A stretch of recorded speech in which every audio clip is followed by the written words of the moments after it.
Então vamos começar a falar sobre a nossa aula de hoje, sobre infecção de sítio cirúrgico. Preparei essa aula com muito amor e carinho para vocês. Vão anotando o que vocês tiverem dúvidas.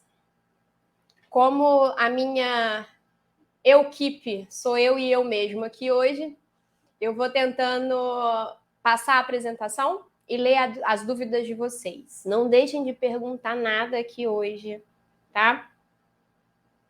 Vão anotando e falando para mim o que vocês precisarem. Antes de começar a falar sobre o tema, eu queria me apresentar a vocês, para quem não me conhece ou para quem não me acompanha.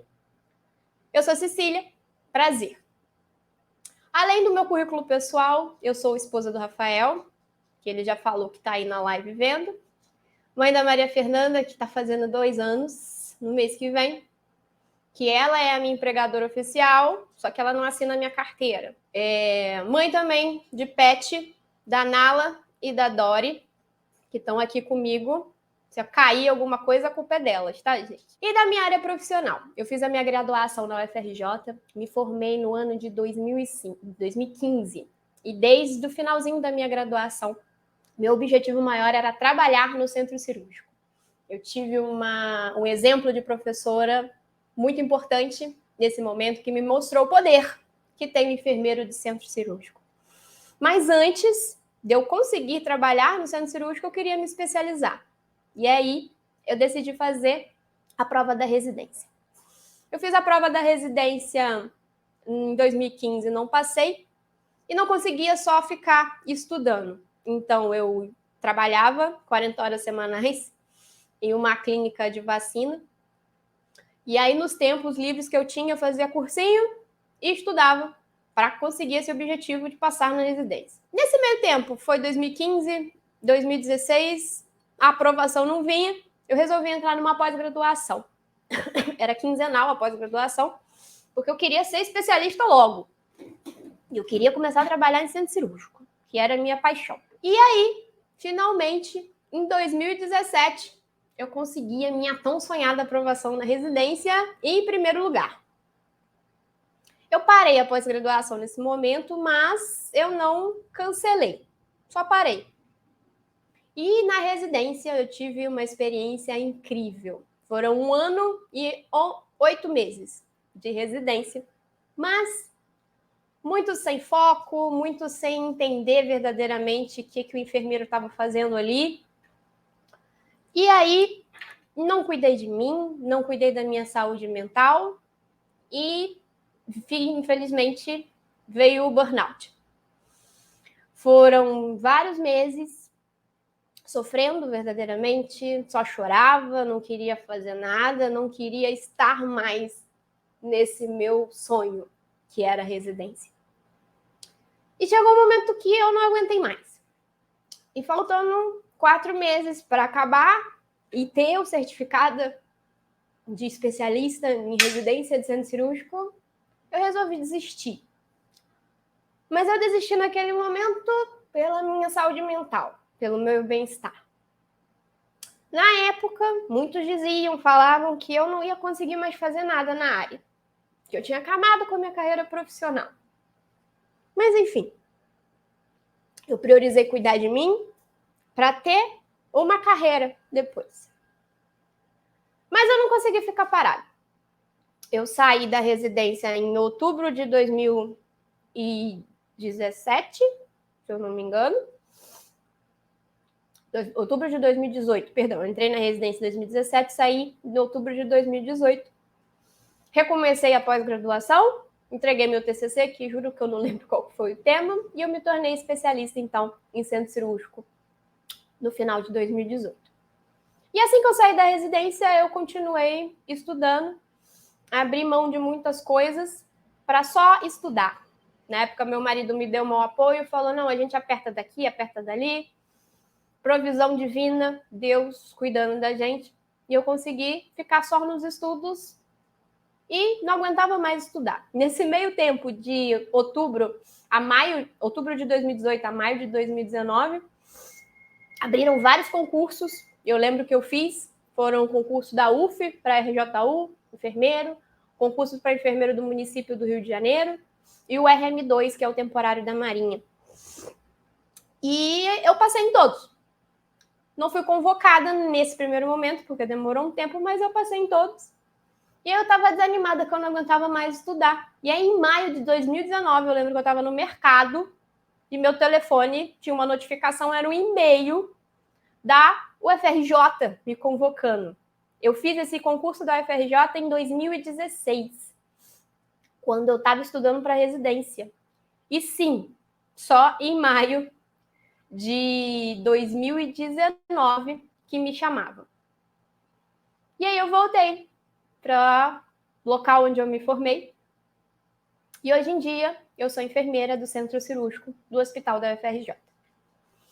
Mesmo tendo alcançado o meu objetivo e chegado ao ser enfermeira de centro cirúrgico, na minha casa, eu não quis me acomodar.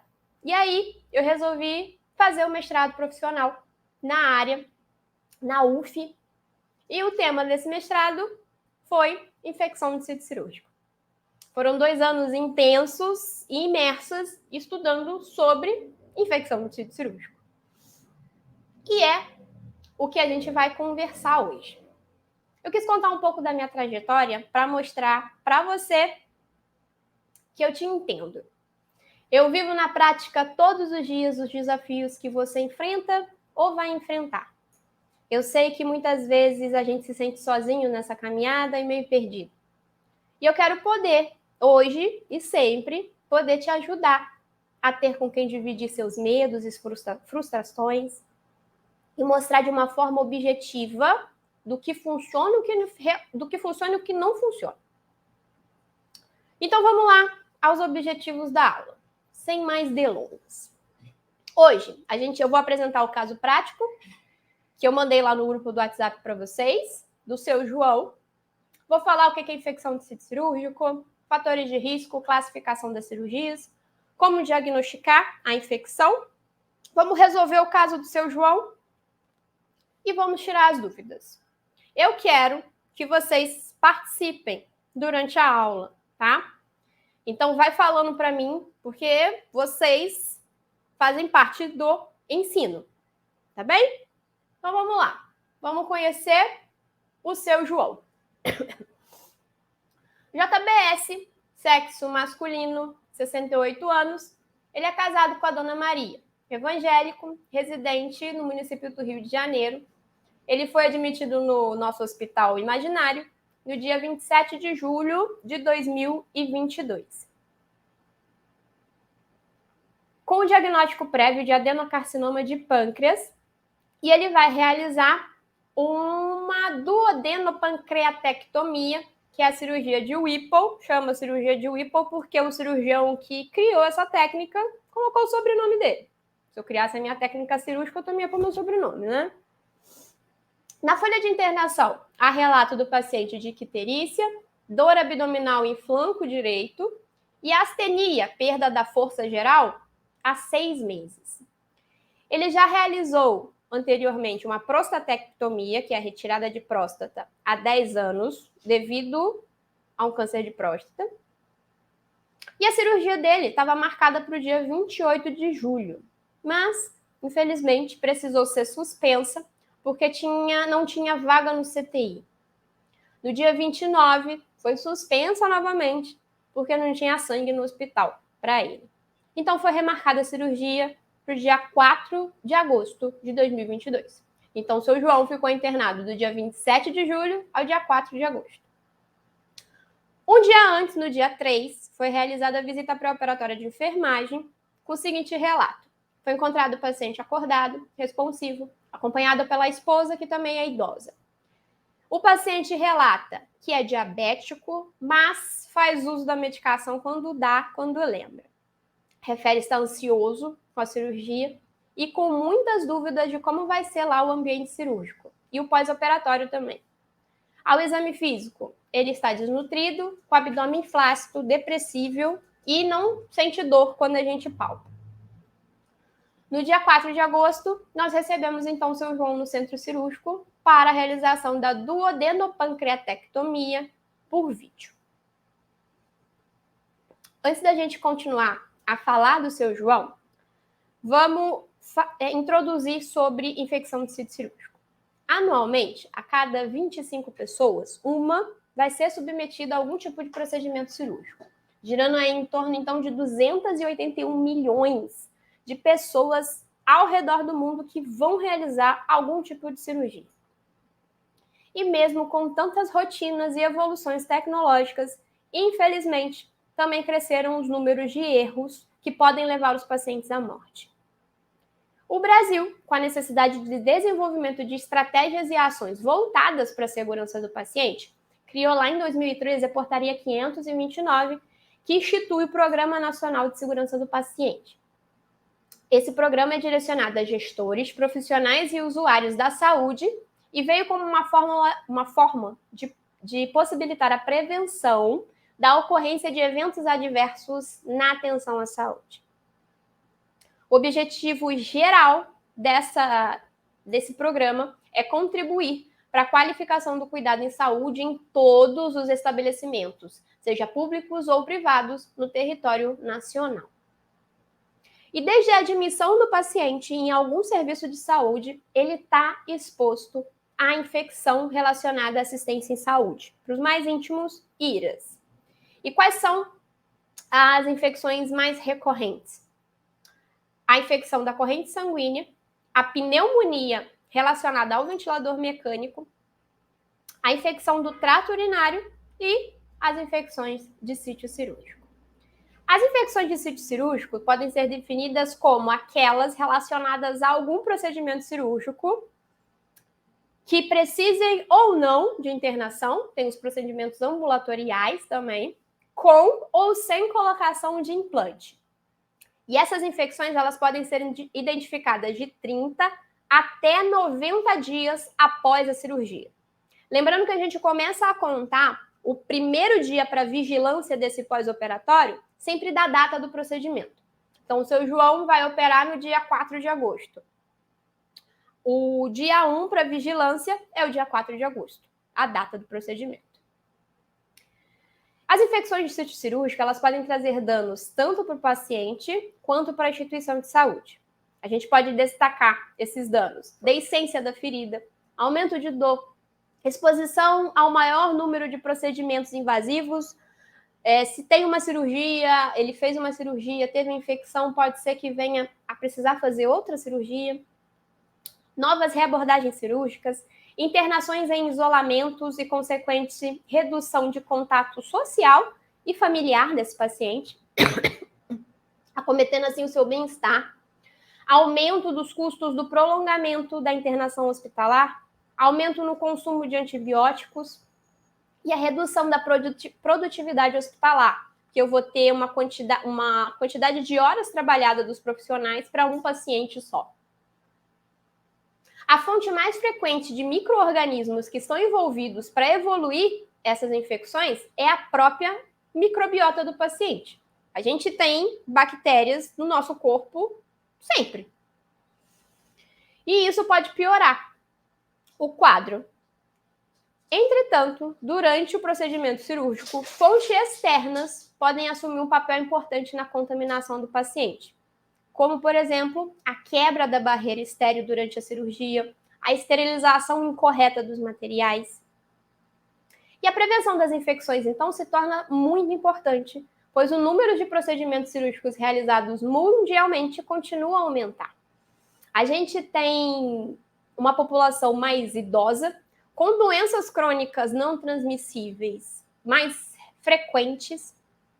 Estima-se que aproximadamente metade das infecções de sítio cirúrgico são evitáveis quando aplicamos estratégias baseadas em evidências. Por isso, a importância do seu estudo e da aplicação de estratégias que já são estudadas e divulgadas mundialmente para prevenir esse tipo de infecção. E prevenindo, a gente ajuda a diminuir encargos socioeconômicos tanto para o paciente quanto para o hospital, ajudando também a diminuir a superlotação dos leitos de hospitais. E aí, os fatores de risco para se desenvolver infecção de sítio cirúrgico.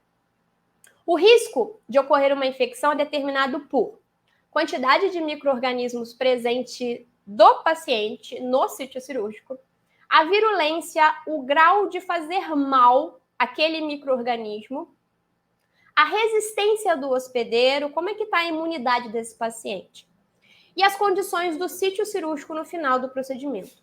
O ato cirúrgico em si já rompe a barreira epitelial, já rompe a pele, e esse rompimento já desencadeia várias reações sistêmicas que, por si só, já vão facilitar um processo infeccioso.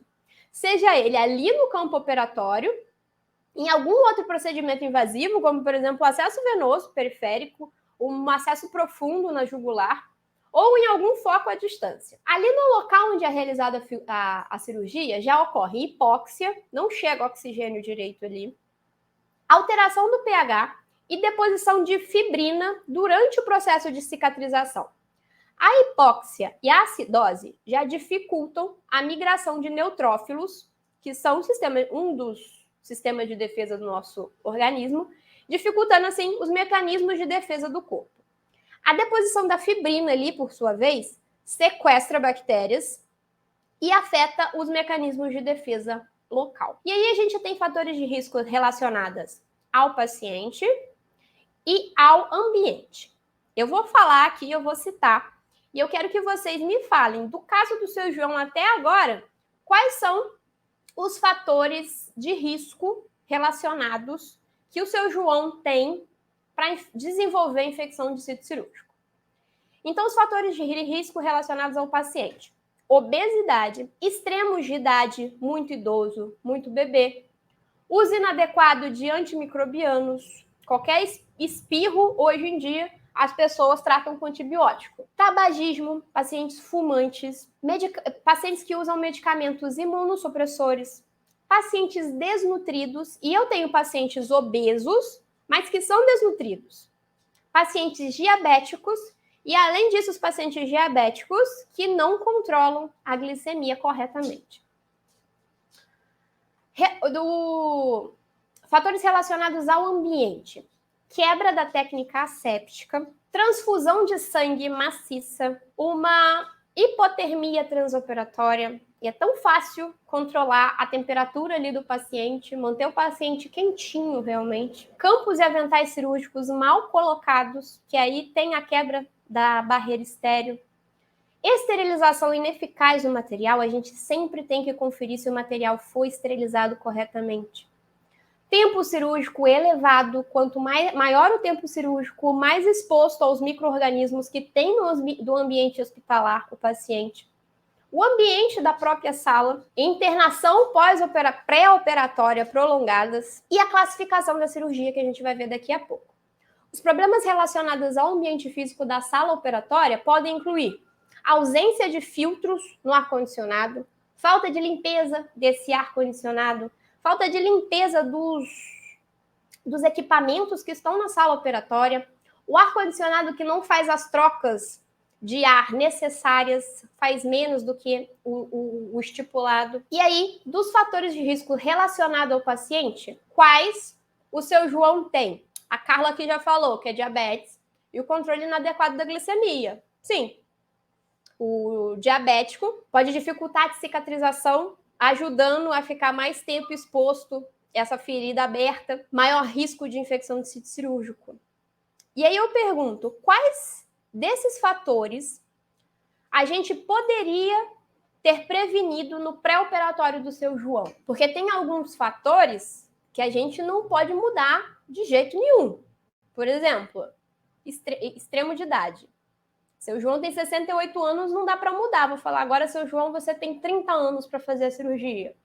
Isso é uma coisa que a gente não pode mudar. Fala para mim aí, enquanto eu bebo uma água, quais os fatores de risco do seu João que a gente poderia ter controlado ali no pré-operatório? Bom, a Carla já falou a questão do controle da glicemia, a desnutrição também do seu João, poderia ter sido feito um aporte nutricional com suplementação entrado com a nutrição para fazer uma suplementação para esse paciente não tá desnutrido, fazer o uso correto da medicação. Patrícia falou isso, controle da glicemia. Vamos então agora para a classificação do potencial de contaminação da cirurgia. O número de micro-organismos presentes no tecido a ser operado vai determinar o potencial de contaminação da cirurgia. Elas podem ser cirurgia limpa. As cirurgias limpas são as cirurgias realizadas em epiderme, tecido celular subcutâneo, sistema musculoesquelético, nervoso e cardiovascular. O local onde é realizada a cirurgia não tem sinal de inflamação. Exemplos de cirurgias limpas. Algumas da ortopedia, como artroplastia de quadril, cirurgia cardíaca, cirurgias vasculares, herniorafias, que é a rafia, o fechamento de hérnias inguinal, umbilical, mas sem inflamação, são consideradas cirurgias limpas. As cirurgias potencialmente contaminadas são aquelas quando existem manipulação dos tratos respiratório, alimentar, genital, urinário, sob condições controladas e sem contaminação usual. Procedimentos que não foram encontrados evidências de infecção e nem ausência de quebra de barreira asséptica. Exemplos dessa cirurgia: histerectomia, retirada do útero por via abdominal, cirurgia de intestino delgado, cirurgias de retirada da vesícula biliar sem a obstrução, feridas traumáticas limpas, até 10 horas após o traumatismo. Por exemplo, o Jack Estripador vai esfaquear alguém, mas ele é consciente e usou álcool na faca, deixou a faca limpa. E aí, então, é uma ferida limpa. Foi feito com um objeto frio, limpo. A cirurgia cardíaca com o uso da circulação extracorpórea é considerada uma cirurgia potencialmente contaminada, porque a gente tem abertura e contato com uma máquina. O sangue do paciente vai circular nessa máquina. As cirurgias contaminadas são as feridas devido a procedimentos envolvendo traumas abertos. Cirurgia onde existe a quebra da barreira estéreo ou extravasamento de conteúdo gastrointestinal. Uma cirurgia de superemergência, que a gente não abriu o material de forma correta, ela é considerada uma cirurgia contaminada porque foi tão rápido a abertura dos materiais que você não sabe se a barreira estéreo permaneceu. Exemplos de cirurgias contaminadas: cirurgia de cólon, desbridamento de queimaduras, cirurgias da buco-maxilofacial, cirurgias bocais, fraturas expostas e a colicistectomia, por exemplo, retirada da vesícula quando tem alguma inflamação. Por último, as cirurgias infectadas. São todas as intervenções cirúrgicas realizadas em qualquer tecido ou órgão com presença de processo infeccioso, com supuração no local, com tecido necrótico, com corpo estranho e feridas de origem suja. Por exemplo, cirurgias de ânus e reto, cirurgia abdominal com presença de pus, cirurgia onde o cólon, o intestino grosso, foi perfurado e fraturas expostas com mais de 4 horas de abertura. Uma observação aqui é que aqui, nessa cirurgia infectada, supõe-se que um micro-organismo que está causando a infecção lá no pós-operatório, ele estava presente já no sítio cirúrgico antes da cirurgia, mesmo com toda a antisepsia feita de forma correta. E por que é importante saber isso? A gente tem dados falando que, dependendo do tipo de cirurgia, vai ter uma incidência esperada de infecção de sítio cirúrgico. Por exemplo, as cirurgias limpas têm uma taxa de incidência de novos casos da infecção de sítio cirúrgico de 1 a 5%. As potencialmente contaminadas, de 3 a 11%.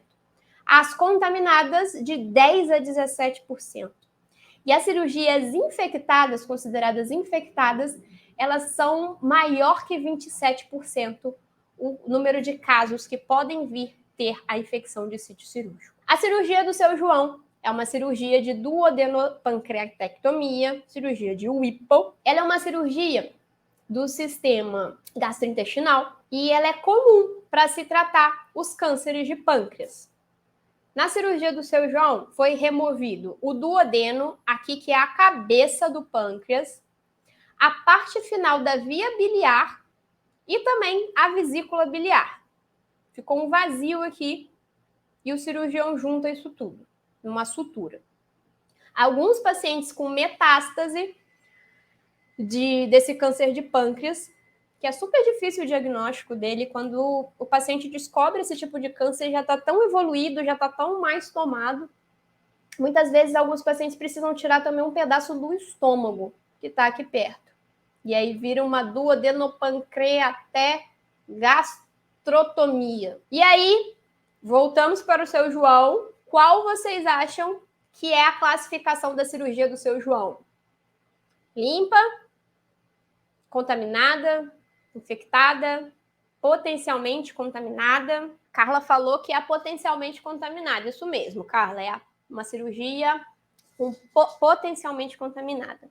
Elaine, não é contaminada porque a gente não tem presença de supuração, não tem presença de secreção.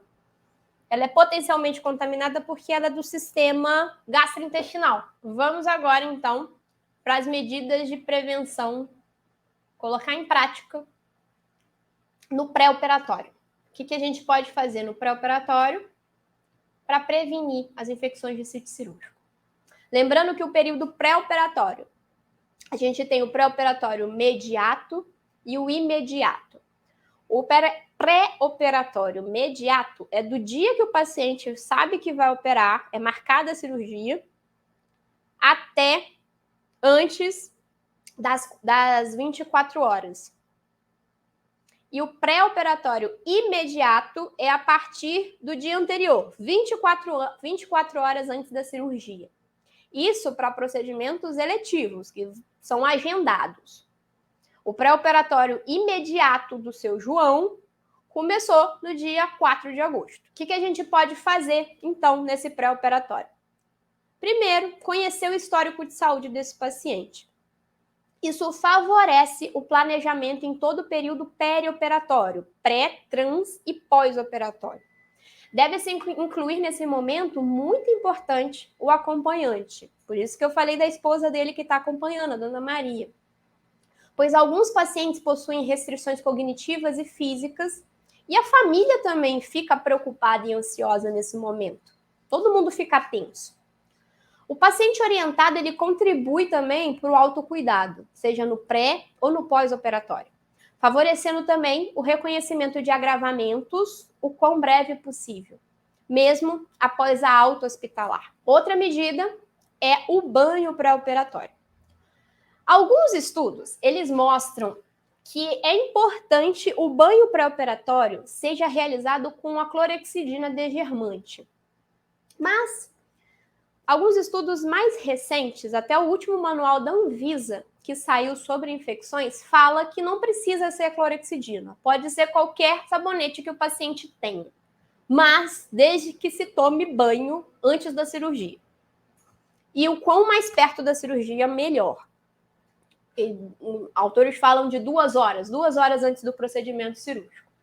Então, o uso da clorexidina ou do sabão do paciente, ou o sabonete que o hospital tem, a escolha disso vai ser pelo protocolo do hospital. Ou o que a gente tem disponível também no hospital. Às vezes a gente não tem sabonete, mas tem a clorexidina lá para dar e vender. O importante é que se tome banho. Os pacientes que estão contaminados pela bendita bactériazinha Staphylococcus aureus, resistentes à meticilina ou MARSA para os íntimos, sugere-se que esses pacientes façam a descolonização com a pomada de mupirocina, para que a gente reduza a carga bacteriana e diminua o caso de infecção de sítio cirúrgico. Uma vez que o paciente deu entrada no hospital sem esse tipo de precaução, de contaminação por esse estafilococos resistentes à meticilina, ele deu entrada no hospital, lá no hospital ficou muito tempo internado, se contaminou com a Marsa, se não for descolonizado, toda vez que esse paciente retornar ao hospital, ele vai estar em precaução de contato, porque se não descolonizou, ele ainda tem Marsa. Eu já tive Marsa, claro. Como sempre, eu amo o paciente, abraço, converso, faço carinho, e aí vem a CCH e põe em precaução.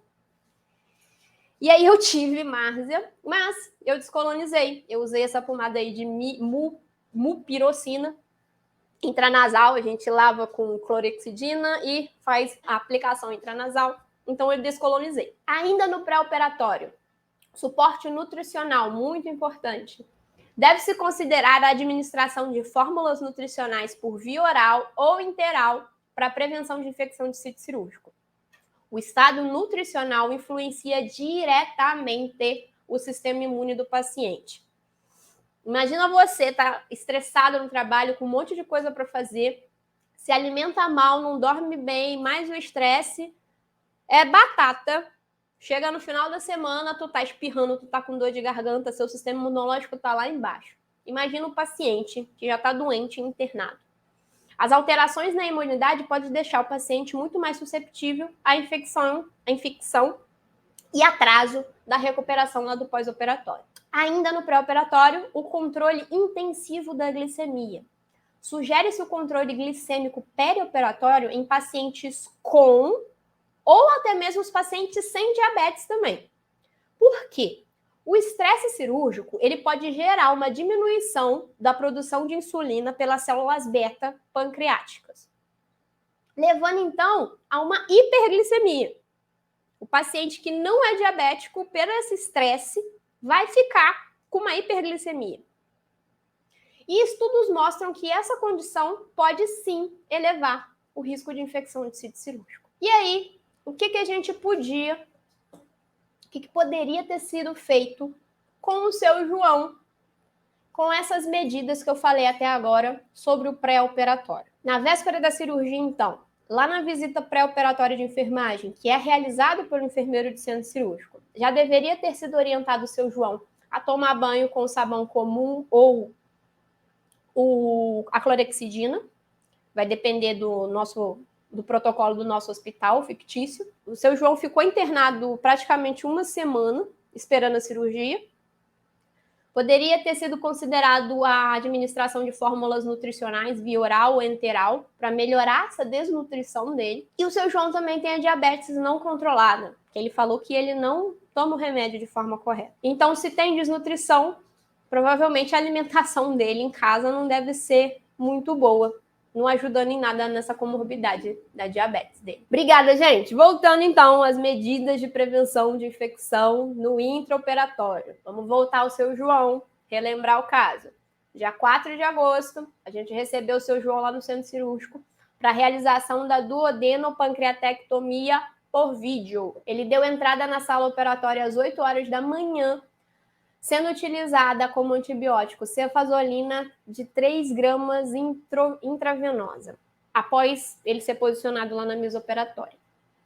Foram posicionados ainda no seu João um acesso venoso periférico em membro superior esquerdo, um acesso profundo em veia jugular interna direita. Foi induzido, anestesiado o paciente, foi uma anestesia geral. Depois da indução anestésica e intubação, foi posicionada uma artéria para acompanhamento da pressão arterial média PAM em radial esquerda. Realizar a sondagem vesical com a sonda Foley número 16, feito com uma antisepsia de clorexidina desgermante e a passagem da sonda sem resistência em sistema fechado.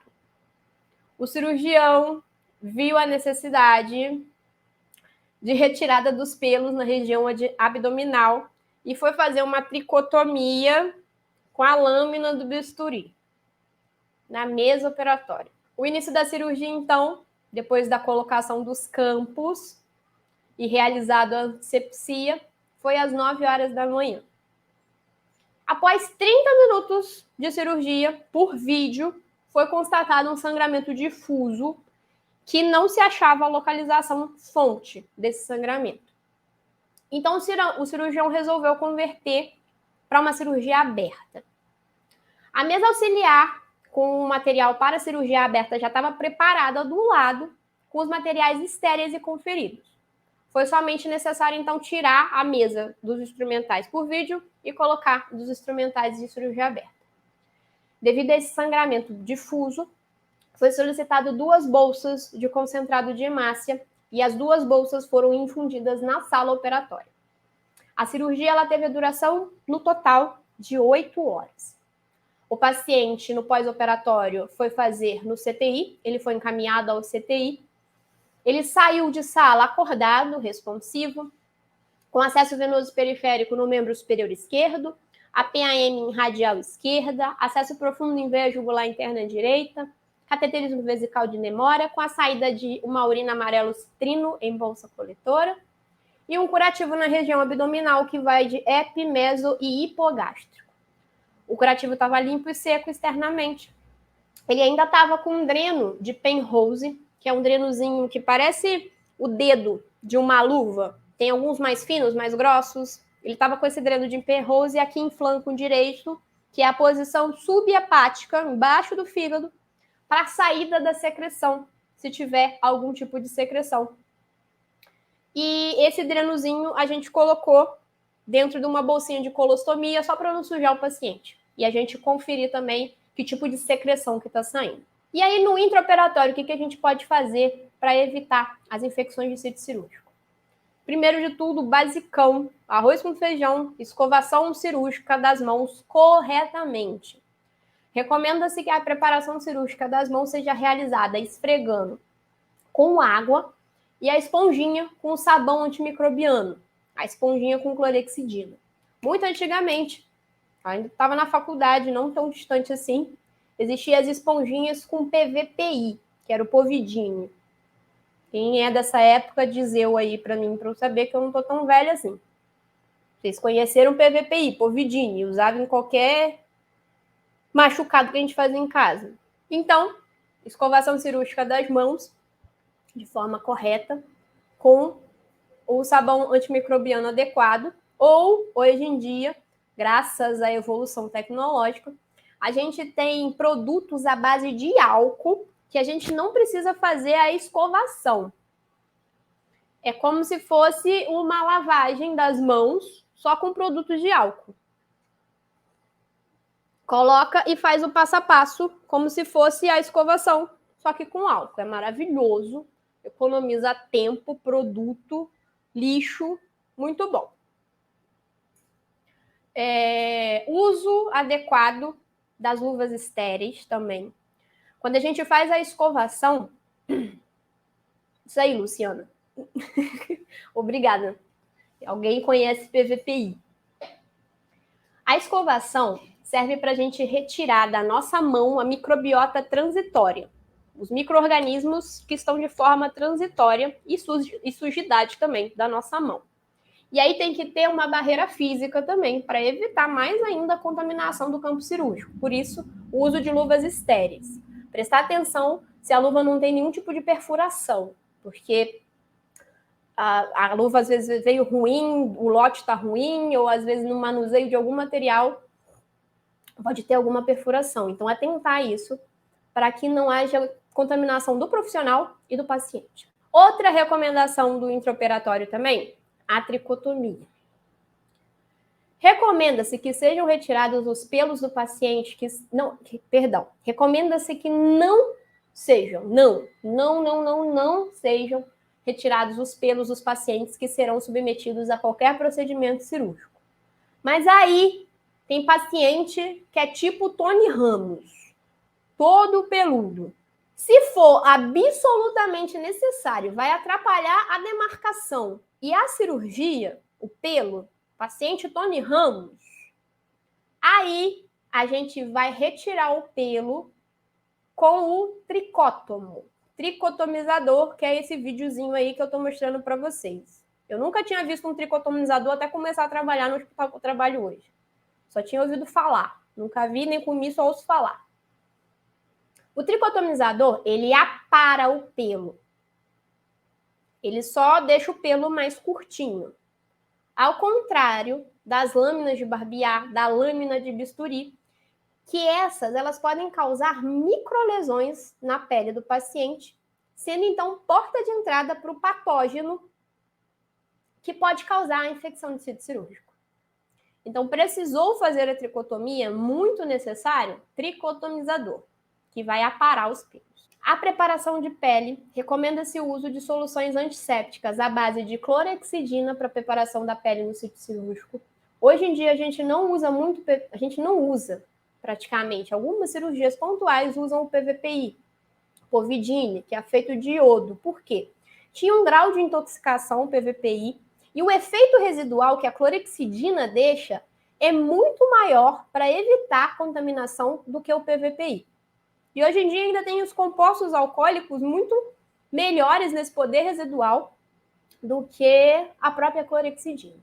Essa preparação, ela inclui o local da cirurgia e também uma área ampla ao redor, para que se haja o contato nessa área ao redor, recomenda-se o uso das soluções antissépticas, da clorexidina.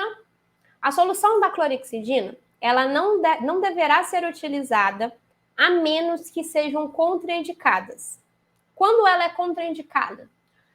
Cirurgias da otorrino, ouvido, cirurgias oftalmológicas, não se usa clorexidina, porque eles têm um grau de intoxicação muito maior do que o benefício. Então, cirurgias oftalmológicas e cirurgias de ouvido, usa-se ainda o PVPI. Lá no meu hospital, o pessoal do otorrino tem que tem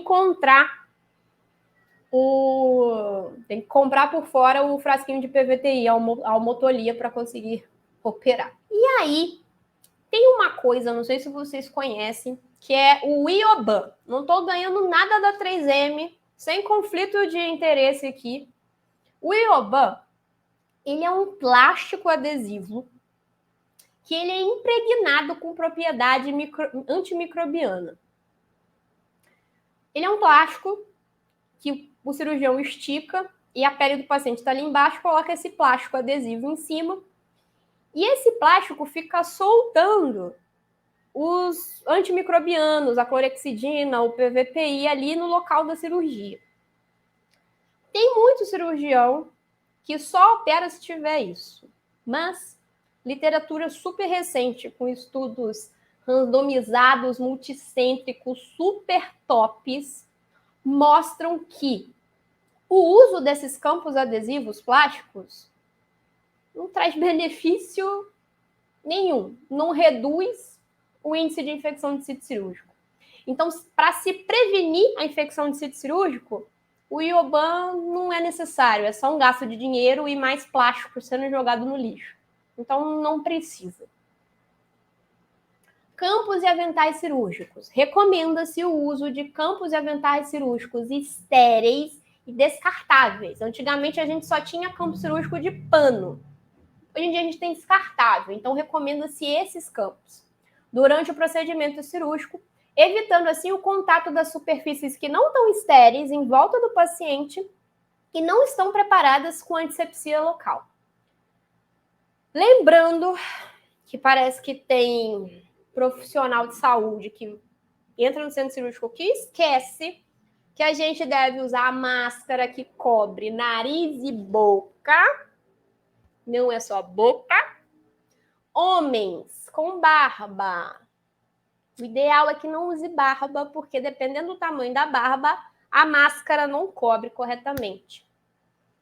Uso do gorrinho, da touca, cabelo todo para dentro. Mulheres com cabelos grandes, lindos.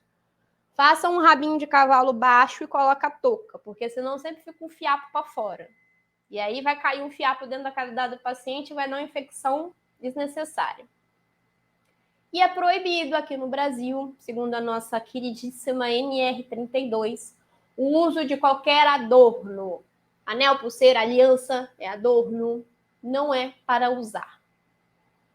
As luvas cirúrgicas com qualquer sinal de perfuração devem ser trocadas.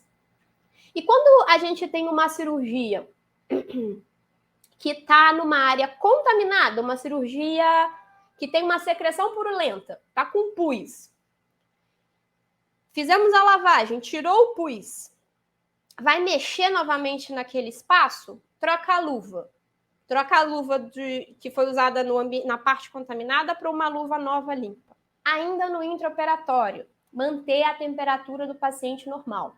Todo centro cirúrgico é frio, horror e gelado. Tem vários autores com várias temperaturas, mas aqui no Brasil gira em torno de 23 graus Celsius, a temperatura que se deve manter o centro cirúrgico. Sugere-se a utilização de dispositivos de aquecimento cirúrgico para o aquecimento corporal do paciente. É a manta térmica, o videozinho que está passando aí para vocês. Estudos mostram que a manutenção da normotermia tem um benefício significativo na redução da infecção do sítio cirúrgico, quando comparado com o não aquecimento do paciente. Então, é uma coisa tão simples que é só ligar a manta térmica, um botão, você aperta, deixa o paciente quentinho e evita infecção do sítio cirúrgico. Isso aí, eu estou vendo os comentários aqui, Luciano, os adornos, para mim, é o pior de todos pela área médica. Sim, e parece que só a área médica não contamina o paciente, né? O CRM dá um poder inibitório que só os médicos podem usar adorno. E aí eles não contaminam o paciente. É incrível. Cássia, que ótimo saber disso, que o seu sonho é trabalhar no centro cirúrgico, viu? Compartilha desse amor imenso. Você vai conseguir. É só se dedicar. E obrigada, viu, Luciana, pelos parabéns. Vamos continuar para terminar. Falta pouco. Já está acabando, tá, gente? Vamos lá. Medidas de prevenção no pós-operatório. Então, antigamente se achava que o antibiótico era a salvação de todos os problemas. Então, se prolongava o uso dos antibióticos na expectativa de diminuir a infecção de sítio cirúrgico. Hoje em dia, com os estudos recentes, não se recomenda o prolongamento da administração do uso de antibióticos após a operação, com o objetivo de diminuir a infecção do sítio cirúrgico. A profilaxia de antibióticos perioperatória também não deve ser continuada com a presença de algum dreno. O quanto antes se puder tirar o antibiótico, melhor, tá? E aí, vamos finalizar a história do seu João. Vamos relembrar. Seu João fez a cirurgia, fez uma duodenopancreatectomia aberta, foi para o CTI. Lá no CTI, ele manteve no primeiro dia a cefazolina que ele fez lá no intraoperatório de 8 em 8 horas.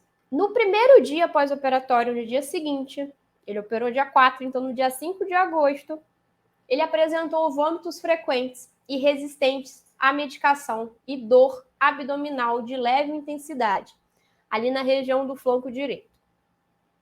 O dreno, que ele saiu da cirurgia, o drenozinho de Penrose, tá com uma drenagem de secreção de aproximadamente 200 ml na bolsinha de colostomia. Foi retirada nesse primeiro dia a sonda vesical e a cefazolina, o antibiótico, também foi suspenso. No segundo dia pós-operatório, no dia 6, foi feito o exame de sangue do seu João e ele estava com uma leucocitose com valor de 16 mil células por milímetro cúbico. Ou seja, os nossos leucócitos são um dos organismos de defesa do nosso corpo. Quando a gente tem um valor superior a 10 mil células por milímetro cúbico, a gente já considera uma leucocitose. Então, tem alguma infecção aí, a partir superior a 10 mil. Do seu João, nesse segundo dia de pós-operatório, estava 16 mil. Mas ele não estava com febre. A gente não deve olhar também só o exame do paciente, tem que olhar a clínica dele. No quarto dia de pós-operatório, o exame de sangue dele já apontava uma leucocitose de 22.200 células por milímetros cúbicos. Então, foi iniciado um novo antibiótico, ampicilina com sulbactam, 3 gramas, de 6 em 6 horas. E nesse mesmo quarto dia de pós-operatório, foi feita uma tomografia. E na tomografia, revelou uma coleção de secreção na região periumbilical do paciente, onde foi a cirurgia realmente. Contactado o cirurgião, sugeriu-se uma nova abordagem cirúrgica para a lavagem e a drenagem desse abscesso. No 5º dia, deu entrada novamente, então, seu João lá no centro cirúrgico, como uma cirurgia de emergência, sendo a cirurgia prevista uma laparotomia com drenagem de abscesso. E, então, seu João teve uma infecção de sítio cirúrgico. E aí, quais são as classificações da infecção de sítio cirúrgico? Depois que eu falar, são 3. Depois que eu falar a terceira, vocês me digam aqui qual que é a do seu João. Existem 3. A superficial, que envolve a pele ou tecido subcutâneo, no local da incisão. A profunda, que aí já vai acometer músculo e fáscia. E a infecção de sítio cirúrgico de órgão-espaço, que é aquela que acomete órgãos e o espaço em torno de onde foi aberto e manipulado. A infecção de sítio cirúrgico superficial, como que a gente diagnostica? A data da identificação dela ocorre dentro de 30 dias após qualquer procedimento cirúrgico. Envolve apenas a pele e o tecido subcutâneo. E o paciente possui pelo menos um dos seguintes critérios. Ou uma drenagem purulenta da incisão, mas superficialmente, não tem drenagem de secreção pelo tubo, por exemplo, se ele tiver um dreno. E a gente tem um organismo identificado a partir de uma amostra, de um suave ali da lesão. Lembra o suavezinho de Covid, que a gente enfiava aquele cotonete horrível dentro do nariz? O suave a gente passa, aquele cotonete passa ali na ferida, manda para a anatomia patológica e vê se tem crescimento de algum micro-organismo. E o paciente possui os seguintes sinais e sintomas: dor, sensibilidade ao inchaço, localizado, calor e eritema. Isso diagnostica a infecção de sítio cirúrgico incisional. Para diagnosticar a infecção de sítio cirúrgico profunda, a data de identificação ocorre de 30 a 90 dias após o procedimento. Envolve tecidos moles profundos no local da incisão. E o paciente tem pelo menos um dos seguintes critérios: drenagem purulenta da incisão, só que mais profundo, abaixo do subcutâneo. A deiscência do local da incisão, abertura espontânea da sutura, às vezes extravasamento dos órgãos ali, abscesso ou outra evidência de infecção. E abscesso ou outra evidência de infecção de incisão profunda, seja no material mandado para o histopatológico, ou seja com teste de imagem, como, por exemplo, uma tomografia. Eu fiz a tomografia, vi que tem um abscesso ali abaixo do subcutâneo, é considerado uma infecção de sítio cirúrgico profunda. E o paciente tem o organismo identificado através de cultura ou do histopatológico, e o paciente possui pelo menos um dos seguintes sinais e sintomas: dor, sensibilidade localizada e febre. E a última, infecção de sítio cirúrgico de órgão-espaço. A data da identificação ocorre de 30 a 90 dias após o procedimento. Envolve qualquer parte do corpo mais profunda que as camadas de fáscia e músculo, que foram abertas e manipuladas no procedimento cirúrgico. E o paciente possui drenagem purulenta pelo dreno e um micro-organismo identificado a partir dessa drenagem, dessa secreção que está saindo pelo dreno. E também uma imagem, como por exemplo a tomografia, que evidencia essa infecção. E qual que seria então a classificação da infecção de sítio cirúrgico do seu João? Isso aí, Luciana. Profunda. Seu João, infelizmente, teve uma infecção de sítio cirúrgico profunda, porque foi detectada com o exame de imagem que estava abaixo do subcutâneo.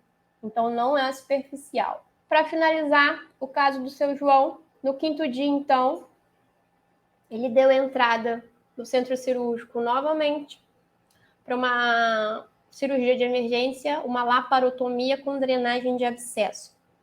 Durante o procedimento cirúrgico foi observada a secreção seropurulenta, onde tinha sido feita a duodenopancreatectomia, na região abdominal, e foi lavado essa secreção, aspirado, retirada, e colocado um novo dreno de Penrose para acompanhamento se vai sair mais secreção ou não. Esse procedimento de laparotomia teve a duração de 2 horas. O paciente foi encaminhado novamente para o CTI, com os mesmos acessos: acesso venoso periférico, membro superior esquerdo, uma profunda jugular direita, cateterismo vesical, o dreno de Penrose na bolsinha de colostomia, um novo dreno de Penrose, e nesse dreno de Penrose estava saindo uma secreção sanguinolenta. Nesse novo pós-operatório, no 3º dia desse pós-operatório da reabordagem, o 8º dia da Whipple, da duodenopancreatectomia, o seu João melhorou, estava sem dor, sem febre, o exame de sangue dele estava dando uma leucocitose. Antes estava 22.200, agora está 16.700 células por milímetros cúbicos. Então, seu João está melhorando a infecção. A ferida operatória não estava drenando nada, estava limpa e sem sinais flogísticos, sem sinais de infecção. Ele não tinha vômito. Aproveitaram e retiraram a cateterismo vesical dele. No 4º dia de pós-operatório, ele estava bem, transferiram ele para a enfermaria. Já era o 9º dia lá do primeiro procedimento. No 8º dia desse pós-operatório da reabordagem, tiraram o drenozinho de Penrose porque já não estavam drenando mais nada. Então, quanto mais acesso, mais risco de ter outra infecção. Então, eles já tiraram esse dreno, tiraram o acesso profundo, ficou só com acesso periférico. Seu João ainda ficou internado mais 10 dias para acompanhar o quadro clínico, se não tivesse nenhuma piora, e também acompanhar os exames laboratoriais dele. Na alta, graças a Deus, apresentava-se acordado, responsivo, hemodinamicamente estável, sem queixas, a ferida operatória limpa e sem sinais flogísticos. Os leucócitos no exame, 10.400, tá ótimo. E ele ia ter um retorno previsto no ambulatório para acompanhamento dessa cirurgia para daqui a 5 dias. Ia manter uma vigilância, já que ele teve essa infecção de sítio cirúrgico. Luciana feliz que o paciente saiu bem, isso mesmo. Graças a Deus mesmo que ele saiu bem. As infecções de sítio cirúrgico, então, elas são amplamente evitáveis. No entanto, estratégias de prevenção são complexas e requerem a integração de uma série de medidas para a implementação no perioperatório. A equipe assistencial ela assume um papel relevante no controle de infecções no centro cirúrgico, trabalhando para minimizar os fatores de risco evitáveis por meio, por exemplo, do checklist de cirurgia segura, do controle rigoroso da entrada e da saída de pessoas na sala cirúrgica, garantindo a manutenção da técnica asséptica durante todo o procedimento e a correta desinfecção e esterilização dos materiais e instrumentais utilizados, além também de monitorar os aspectos da ferida cirúrgica no pós-operatório. No caso do seu João, o paciente ele possuía diversos fatores que aumentaram o risco dessa infecção, incluindo a própria patologia dele, esse câncer de pâncreas nele, que alterou o sistema imunológico, que já estava prejudicado. Além do mais, ele era idoso, que já por si só é um fator de risco isolado. A cirurgia do duodenopancreatectomia foi uma cirurgia longa de 8 horas, sendo necessária a transfusão de 2 bolsas de concentrado de hemácia. Fez necessário também a intubação, a anestesia geral e a colocação do dreno de Penrose. Foi constatado na tomografia a coleção na região periumbilical e a hipótese diagnóstica da infecção de sítio cirúrgico profunda. O paciente ainda apresentava outros fatores, como desnutrição, a glicemia não controlada. E também tem alguns estudos que falam que a transfusão sanguínea pode induzir a imunossupressão. Então, ele já estava com o sistema imunológico prejudicado.